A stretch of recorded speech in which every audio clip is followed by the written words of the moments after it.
குருவே சரணம். அனைவருக்கும் வணக்கம். நம் விதி முன்பே எழுதப்பட்டதா இல்லை நம்ம தலையெழுத்து இப்போ நம்மளே எழுதிட்டு இருக்கோமா? இந்த கேள்வி பல பேருக்கு இருக்குது. அதை பற்றி தான் இன்றைக்கி கொஞ்சம் விரிவாக பார்க்க போகிறோம். விதியை பற்றி சொல்ல வேண்டும் என்றால் ஆல்ரெடி எல்லாமே எழுதிருச்சு, அதுதானே இப்போ நடக்க போகுது அப்படின்னு நினச்சிங்கன்னா இதற்கப்புறம் இயங்க வேண்டும் என்கின்ற உத்வேகம் உங்களுக்கு கிடைக்காது. அப்போ நீங்கள் என்ன நினைவில் வச்சுக்கணும்னா, விதி கால் மதி முக்கால், இந்த வார்த்தையை மறந்துடவே கூடாது. விதியை பற்றி தெரிந்து கொள்ள வேண்டும் என்றால் இதுதான் ரகசியம்.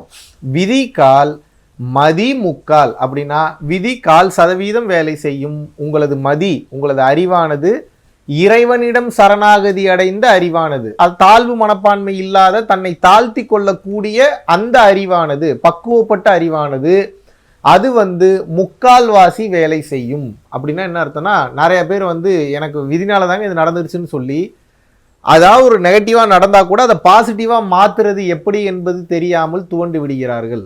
ஆனால் பல பேர் இதை வாழ்க்கையில் எப்படி எடுத்துகிட்டு வாழ்கிறாங்கன்னா, விதி 1/4 தான் வேலை செய்யும். எனது மதியை கொண்டு சஞ்சித கர்மா, பிராரப்த கர்மா, ஆகாமிய கர்மா, காமிய கர்மா, நிஷ்காமிய கர்மாவில் சஞ்சிதமும் பிரார்த்தமும் ஆல்ரெடி நான் செய்த அந்த செயல்களினுடைய தொகுப்பு செய்த கர்மா என்றாலும் கூட எனது ஆகாமிய கர்மால என்னோட ப்ரெசண்ட்டில், அதான் இந்த செகண்ட் ரூம்பாங்க, உனக்கு வாழ்க்கை இந்த நிமிடம் கொடுத்துருக்கு. இப்போ நான் உலகம் ஃபுல்லாக பல விஷயம் இப்போ நடந்துட்டு இருந்தாலும், உலகமே இருந்தாலும், எனக்கு எது உலகம்னு பார்த்தீங்கன்னா இந்த பில்டிங்குள்ளே இருக்க இந்த 4 செவுறு தான் இப்போ எனக்கு உலகம். இப்போ இந்த ப்ரெசண்ட்டில் நான் இருக்கேன். அப்போ என்னன்னா, என் விதிப்படி இந்த இடத்துக்கு நான் வரணும்னு இருந்தாலும் கூட எனது மதி என்பது இப்போ எதை சார்ந்து இருக்குதோ அதை பொறுத்து இப்போ என் எதிர்காலம் மாறப்போகுது. நல்லா புரிஞ்சுக்கணும். இப்போ நான் இங்கே வரணும்னு நினச்ச வரைக்கும் என் விதியாக இருக்குன்னு கூட வச்சுப்போம். இப்போ நான் இங்கேருந்து சாப்பிட போகிறேன்னா, இங்கேருந்து குளிக்க போகிறேன்னா, இங்கேருந்து பீச் வாக்கிங் போகிறேன்னா, இங்கேருந்து நான் மறுபடியும் வீட்டுக்கே போகிறேன்னா, இல்லை இங்கேருந்து காணாமல் போகிறேன்னா, இல்லை ஒளி உடலாக போகிறேன்னா, இதெல்லாம் எதை சார்ந்து இருக்கிறது என்றால் என் மதியை சார்ந்து இருக்கிறது. நான் எடுக்கக்கூடிய முடிவுகளை பொறுத்து இருக்கிறது. அப்போ விதினாலதான் எல்லாமே நடக்குது என்றாலும் கூட விதி 1/4% வேலை செய்கிறது. இது உண்மைதான், மாற்று கருத்தில்லை. ஆனால் மதி என்பது 3/4% வேலை செய்கிறது. அப்போ பிறவியில்லா பெருவாழ்வுக்கு நீங்க போகணும்னா இதுதான் உத்வேகம், இதுதான் மோட்டிவேஷன். என்னன்னா, விதி உங்களை மோசமான நிலைகள்ல வச்சிருந்தாலும் நல்லா படிச்சு, இல்லை நல்லா புரிஞ்சு, இல்லை நல்ல அனுபவ ஞானத்துல நல்ல மெடிடேஷன் பண்ணி தான தர்மம் பண்ணி நீங்கள் நல்ல நிலைக்கு உங்களால் வர முடியும். தெய்வத்தால் ஆகாதெனினும் அப்படின்னா என்ன, விதியிலே இல்லைனாலும் தெய்வம் தன் மெய்வருத்த கூலி தரும். அந்த தெய்வமானது உன் விதியில் இல்லை என்றாலும் நீ உடல் உழைப்பை போட்டு இப்ப இந்த ஆகாமிய கர்மால நீ என்ன செய்யறன்றது பொறுத்து உனக்கு பொன்னாகவும் பொருளாகவும் உனக்கு வேண்டும் என்கின்ற அனைத்தையும் அந்த தெய்வமானது உனக்கு கொடுக்கிறது. அப்ப அடிப்படை புரிதலே என்னன்னா, விதி வேலை செய்யுமான்னு கேட்டா சத்தியமா வேலை செய்யும். ஆனா அந்த விதியை வெல்ற அளவுக்கு உங்களுக்கு மதி, இறைவனுடைய ஞான மதி, ஞான அறிவு இருக்குன்னா, மெய்ஞான அறிவு இருக்குன்னா, இந்த விதியினால் ஏற்படக்கூடிய பாதிப்புகள் உங்களை அண்டாது. அப்படியே பாதிச்சாலும் கூட அந்த வலியும் வேதனையும் உங்களுக்கு இருக்காது. அந்த டியூவாலிட்டி போயிருச்சுன்னா, இரவு பகல், நல்லது கெட்டது, ஆண் பெண், இந்த 2 தன்மை போய் எல்லாம் ஒண்ணுதான்ற பார்க்குற தன்மை எப்போது உங்களுக்கு விடுகிறதோ அப்ப அந்த இடத்துல டியூவாலிட்டி விலகி அந்த இடத்துல சிங்கிள் மட்டும்தான் இருக்கும், ஒன்று மட்டும்தான் இருக்கும், அது மட்டும்தான் இருக்கும். அப்ப விதி வேலை செய்யுமானா செய்யும். ஆனால் நீங்கள் ஞான அறிவினால் அந்த விதியை, அந்த சூழ்நிலையை நீங்க சமாளிக்கும் போது எனது எதிர்காலம் எதை நோக்கி போக போகிறது என்பது இதுக்கு முன்னாடி நான் வாழ்ந்த வாழ்க்கையில இல்லை, இப்ப நான் வாழ்ந்துட்டு இருக்கிற வாழ்க்கையில இருக்கு. அப்ப நடந்ததை நினைச்சு நீங்க கவலைப்படாதீங்க, நடக்க போறதை நினைச்சு ஃபீலும் பண்ணாதீங்க.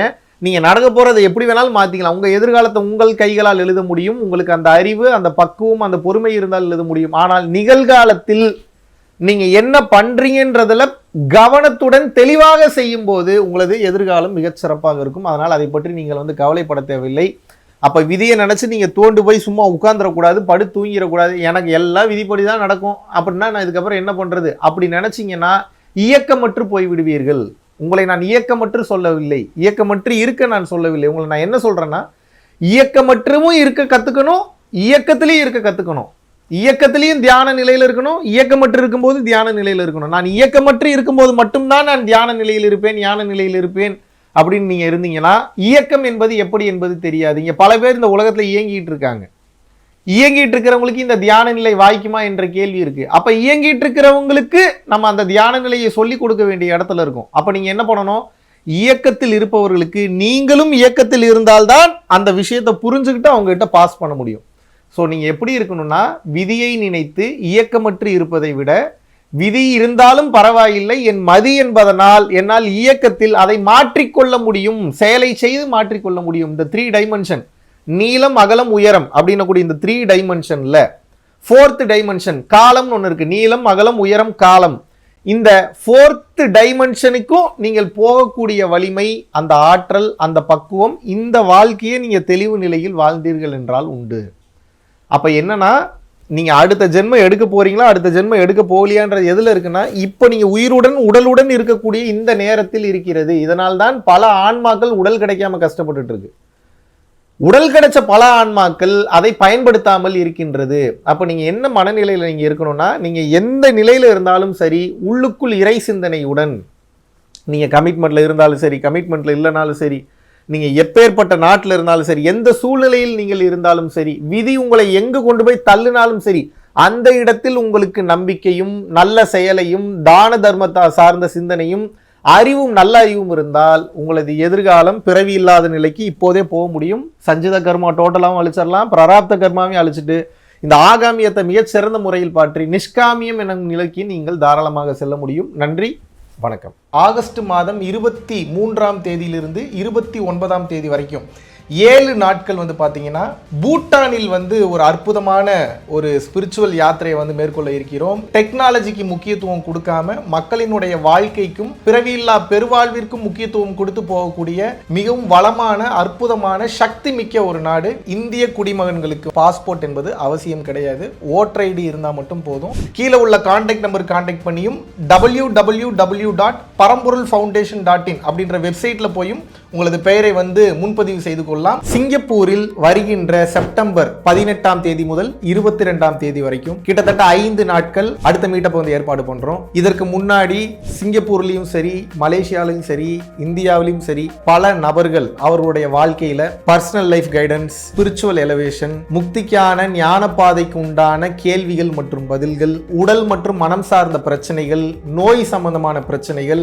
வெளியிட முடியாத பல கேள்விகளுக்கு பதிலை தெரிந்து கொண்டும் தொடர்ச்சியாக பொதுமக்கள் நிறைய பேர் வந்து பாத்தீங்கன்னா நினைத்து பார்க்க முடியாத வாழ்வியல் மாற்றங்களை தங்களது வாழ்வில் அனுபவித்துக் கொண்டு வருகிறார்கள். விருப்பப்படக்கூடிய நபர்கள் கீழே உள்ள கான்டாக்ட் நம்பருக்கு கான்டாக்ட் பண்ணியும் www.paramporulfoundation.in அப்படின்ற வெப்சைட்ல போயும் உங்களது பெயரை முன்பதிவு செய்து கொள்ளலாம். ஒரு விஷயம் நமக்கு வாழ்க்கையில கிடைக்கணும்னா அது எப்படி கிடைக்குது, மன ஓட்டத்தை எப்படி கண்ட்ரோல் பண்றது, நாம் மன ஓட்டம் அதிகமாக இல்லாமல் இருக்கும்போது, எண்ணங்கள் அதிகமாக எழாமல் இருக்கக்கூடிய நிலையில் இருக்கும்போது, இந்த பிரபஞ்சம் நமக்கு வேண்டும் என்கின்ற பொருள்களை, பிற மனிதர்களை, பிற உயிரினங்களை, பல மெட்டீரியல்ஸை பயன்படுத்தி எப்படி வேகமா நம்ம கிட்ட நகர்த்தி கொண்டு வருது அப்படின்ற அந்த ரகசியத்தை வந்து அதுல வந்து தெளிவாக எழுதியிருக்கேன். பேராசைகளை கட்டி இறைவனை அணைத்து முக்தியை முத்தமிடு அப்படின்னு சொல்லி புக்கில் வந்து எழுதியிருக்கேன். www.guruvinkarunai.com நீங்கள் போனீங்கன்னா நம்ம புத்தகத்தை வந்து ஆர்டர் பண்ணிக்கலாம். அதுபோக நிறைய ஆர்கானிக் பொருள்களும் வந்து நம்ம வந்து கொடுத்துட்ருக்கோம். அதையும் நீங்கள் வந்து தாராளமாக வந்து நீங்கள் வந்து பயன்படுத்திக்கலாம். பரம்பொருள் அறக்கட்டளை நடத்துகின்ற தினசரி அன்னதானம் மற்றும் இதர நற்காரியங்களுக்கு